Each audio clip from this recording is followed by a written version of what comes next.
Hello everyone, আসসালামু আলাইকুম। আশা করি ভালো আছেন। তো বন্ধুরা, আরও একটি নতুন নিয়োগ বিজ্ঞপ্তি নিয়ে উপস্থিত হয়েছি। এই নিয়োগ বিজ্ঞপ্তিটি বিমান বাংলাদেশ এয়ারলাইন্স লিমিটেড থেকে প্রকাশিত হয়েছে। এখানে কিন্তু 114টি পদ রয়েছে, আর এই পদগুলোতে আবেদন করতে কিন্তু সকল জেলার প্রার্থীগণ আবেদন করতে পারবেন, ছেলে মেয়ে উভয়। তো বন্ধুরা, আপনারা কিভাবে আবেদন করবেন, আবেদন করার জন্য কি কি শিক্ষাগত যোগ্যতার প্রয়োজন রয়েছে এবং কত টাকা পেমেন্ট করতে হবে আর কত তারিখ পর্যন্ত আপনারা আবেদনটি করতে পারবেন, এই সকল বিষয় নিয়ে বিস্তারিত আলোচনা করব। তো ভিডিওটি শুরু থেকে শেষ পর্যন্ত অবশ্যই ধৈর্য সহকারে দেখবেন, তাহলে বুঝতে পারবেন। আর মূল ভিডিওটি আলোচনা করার পূর্বে আপনার কাছে ছোট্ট একটি রিকোয়েস্ট থাকবে, আপনি যদি আমার চ্যানেলে নতুন অডিয়েন্স হয়ে থাকেন তাহলে অবশ্যই চ্যানেলটি সাবস্ক্রাইব করবেন, আর ইতিপূর্বে সাবস্ক্রাইব করে থাকলে আপনাকে অসংখ্য ধন্যবাদ। ওকে বন্ধুরা, তো আপনারা নিশ্চয়ই দেখতে পাচ্ছেন এই সার্কুলারটি বিমান বাংলাদেশ এয়ারলাইন্স লিমিটেড থেকে প্রকাশিত হয়েছে 20 মার্চ, যেখানে বলা হয়েছে বিমান বাংলাদেশ এয়ারলাইন্স লিমিটেড নিম্নে বর্ণিত উল্লিখিত পদসমূহে জনবল নিয়োগের লক্ষ্যে যোগ্য বাংলাদেশি নাগরিকদের নিকট হতে দরখাস্ত আহ্বান করে আছে। তো বন্ধুরা, আমরা সর্বপ্রথম দেখব পদের নাম এবং শিক্ষাগত যোগ্যতা। তো এখানে আমরা নিশ্চয়ই দেখতে পাচ্ছি এসি ম্যানেজার, এওসি অথবা এসিপি। এখানে পদ শূন্য রয়েছে 4টি, আর এখানে বয়সটি উল্লেখ করে দেওয়া হয়েছে 30 বছর থেকে 32 বছর পর্যন্ত, অর্থাৎ যাদের সাধারণ কোটায় যারা রয়েছেন তারা 30 বছর পর্যন্ত আবেদন করতে পারবেন, এবং যাদের মুক্তিযোদ্ধা কোটা বা বিভিন্ন কোটা রয়েছে তারা 32 বছর পর্যন্ত কিন্তু আবেদন করতে পারবেন। শিক্ষাগত যোগ্যতা, এখানে কোনো স্বীকৃত বিশ্ববিদ্যালয় অথবা ইনস্টিটিউট হতে 4 বছর মেয়াদি বিএসসি ইঞ্জিনিয়ারিং অথবা ইলেকট্রিক্যাল বা মেকানিক্যাল ডিগ্রিধারী হতে হবে। ওকে, তারপরে আপনার এসএসসি ও এইচএসসি উভয় পরীক্ষাতে আপনাকে 4.50 পেয়ে উত্তীর্ণ হতে হবে। তো এরপর আমরা 2 নম্বর পদে দেখতে পাচ্ছি এসি ম্যানেজার কর্পোরেট সেফটি অথবা ফ্লাইট ডাটা মনিটরিং। এখানে পদ শূন্য রয়েছে 7টি। এখানে বয়সটি দেওয়া রয়েছে সর্বোচ্চ 35 বছর পর্যন্ত আবেদন করা যাবে। ওকে বন্ধুরা, তো 18 থেকে সর্বোচ্চ 35 বছর পর্যন্ত আবেদন করার সুযোগ রয়েছে এই পদে। এখানে শিক্ষাগত যোগ্যতা কোনো স্বীকৃত বিশ্ববিদ্যালয় হতে 4 বছর মেয়াদি বিএসসি ইঞ্জিনিয়ারিং অথবা মেকানিক্যাল, তারপর হচ্ছে ইলেকট্রিক্যাল, ইলেকট্রনিক্স এই ডিগ্রিধারী হতে হবে। তারপর আপনাকে অবশ্যই এইচএসসি ও এসএসসিতে 4.50 পেয়ে উত্তীর্ণ হতে হবে। ওকে, তারপর আরও কিছু যোগ্যতার উল্লেখ করা রয়েছে, সেগুলো আপনারা দেখে নেবেন। সার্কুলারটি আমার ফেসবুক পেজে নিউজ অফ 2.0-তে আপলোড করা আছে, সেখান থেকে আপনারা নামিয়ে দেখে নিতে পারেন, অথবা সার্কুলারটির লিঙ্ক আমার ভিডিও ডিসক্রিপশানে দেওয়া আছে, সেখানে ক্লিক করলে পেয়ে যাবেন। ওকে, এরপর আমরা 3 নম্বরে দেখতে পাচ্ছি যে ম্যানেজার অপারেশনস অথবা জিএসই। তো বন্ধুরা, এখানে শুধুমাত্র পুরুষ আবেদন করতে পারবে। এখানে 12টি পদ শূন্য রয়েছে, বয়সটি উল্লেখ করা রয়েছে। যারা সাধারণ কোটায় 30 বছর এবং মুক্তিযোদ্ধা কোটাধারীদের জন্য 32 বছর পর্যন্ত আবেদন করার সুযোগ রয়েছে। ঠিক ওপরে যেগুলো যোগ্যতার প্রয়োজন বলেছিলাম সেগুলো এখানে উল্লেখ করা রয়েছে। এরপরে 4 নম্বর পদে আমরা দেখতে পাচ্ছি যে অ্যাসিস্ট্যান্ট প্রোগ্রামার। এখানে পদ শূন্য রয়েছে 6টি। সর্বোচ্চ 30 বছর পর্যন্ত সাধারণ কোটায় আবেদন করা যাবে, এবং মুক্তিযোদ্ধা সন্তানদের ক্ষেত্রে 32 বছর পর্যন্ত আবেদন করার সুযোগ রয়েছে।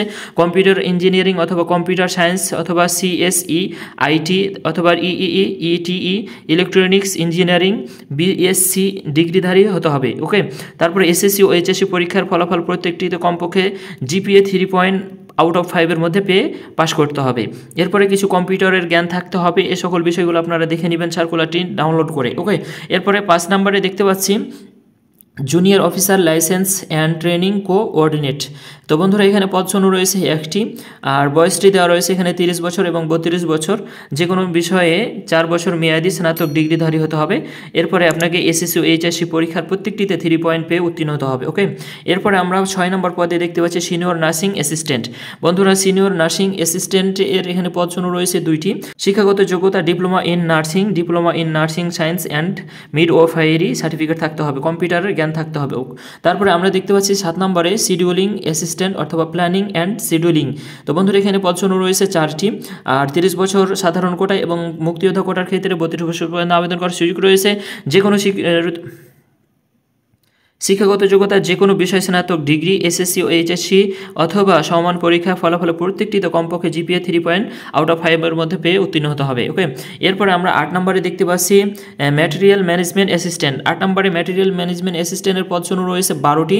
তো বন্ধুরা, এখানে শিক্ষাগত যোগ্যতা স্নাতক ডিগ্রি, সিজিপিএ 2.8 মধ্যে, এবং এসএসসি ও এইচএসসি পরীক্ষায় প্রত্যেকটিতে কমপক্ষে জিপিএ 3 পেয়ে উত্তীর্ণ হতে হবে।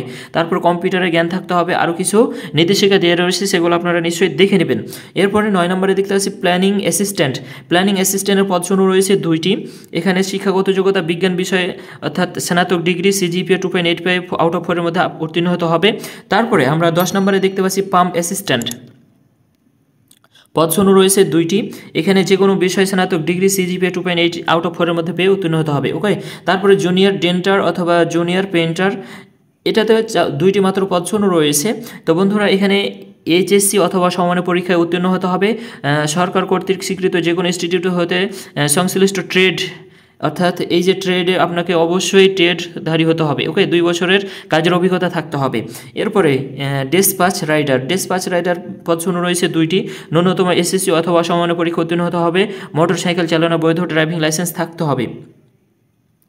এরপরে 13 নম্বরে দেখতে পাচ্ছি এমটি অপারেটর ক্যাজুয়াল। বন্ধুরা এখানে সর্বোচ্চ পদ শূন্য রয়েছে 58টি। বন্ধুরা এখানে 18 থেকে 30 বছর পর্যন্ত আবেদন করা যাবে এবং মুক্তিযোদ্ধা সন্তানদের ক্ষেত্রে 32 বছর পর্যন্ত আবেদন করার সুযোগ রয়েছে। আর শিক্ষাগত যোগ্যতা এখানে এসএসসি অথবা সমানের পরীক্ষা উত্তীর্ণ হতে হবে, হালকা যানবাহন চালানোর বৈধ ড্রাইভিং লাইসেন্স থাকতে হবে। এরপরে হালকা যানবাহন চালনায় কমপক্ষে 3 বছরের বাস্তব অভিজ্ঞতা থাকতে হবে।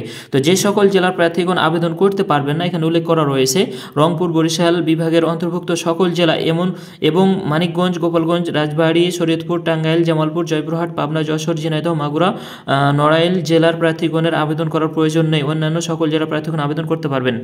তো বন্ধুরা আপনারা নিশ্চয়ই বুঝতে পেরেছেন। তবে নিয়োগের ক্ষেত্রে এখানে দেওয়া রয়েছে, আমরা যদি 2 নম্বর ক্রমিক পদটি দেখি,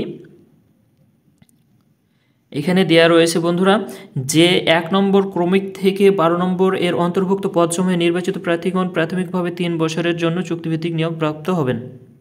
তো বন্ধুরা অনলাইন আবেদন পূরণ সংক্রান্ত নিয়মাবলী এখানে দেওয়া রয়েছে। এখানে যে ওয়েবসাইটটির লিঙ্ক দেখতে পাচ্ছেন এই ওয়েবসাইটের ভিতরে কিন্তু আপনাদের প্রবেশ করে আপনাদের ফর্মটি পূরণ করতে হবে। তো এই লিঙ্কটি আমার ভিডিও ডিসক্রিপশানে দেওয়া থাকবে, সেখানে ক্লিক করে কিন্তু আপনার আবেদনটি করতে পারবেন। ওকে, তো বন্ধুরা আবেদন ফি জমা দানের শুরুর তারিখ এখানে 21শে মার্চ সকাল 10টা থেকে 10ই এপ্রিল বিকাল 5টা পর্যন্ত, অর্থাৎ এপ্রিল মাসের 10 তারিখ বিকাল 5টা পর্যন্ত আবেদনটি করা যাবে।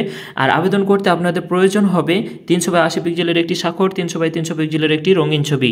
তো বন্ধুরা এই 300x300 পিক্সেলের ছবি এবং 380 পিক্সেলের স্বাক্ষরটি কীভাবে ক্রপ করবেন এই নিয়ে আমার একটি ভিডিও ডেসক্রিপশানে লিঙ্ক দেওয়া আছে, সেখানে ক্লিক করলে কিন্তু আপনারা পেয়ে যাবেন। ওকে, তো বন্ধুরা আমরা এখন দেখব যে আবেদন করতে কত টাকা পেমেন্ট করতে হবে।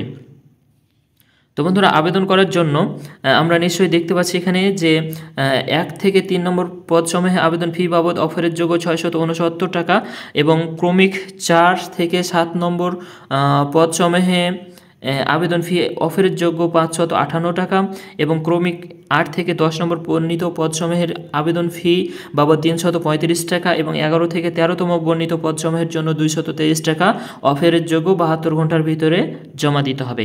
তো বন্ধুরা এটি জমা দেওয়ার নিয়মাবলীগুলো এখানে দেওয়া রয়েছে। আপনাদেরকে অবশ্যই টেলিটক প্রিপেড সিমের মাধ্যমে 2টি SMS পাঠাতে হবে। সেই 2টি SMS-এর মাধ্যমে কিন্তু আপনার পরীক্ষা ফি বাবদ টাকাটি কেটে নিয়ে যাবে। ওকে, আর যদি আপনার আবেদনটি করতে না পারেন আমার মাধ্যমে করে নিতে পারেন। আমার ভিডিও ডিসক্রিপশানে হোয়াটসঅ্যাপ নাম্বার দেওয়া থাকবে, সেখানে যোগাযোগ করে কিন্তু আপনারা ঘরে বসে আবেদনটি করে নিতে পারেন। তো এই ছিল আজকের ভিডিওটি আপনার কাছে কেমন লেগেছে অবশ্যই জানাবেন।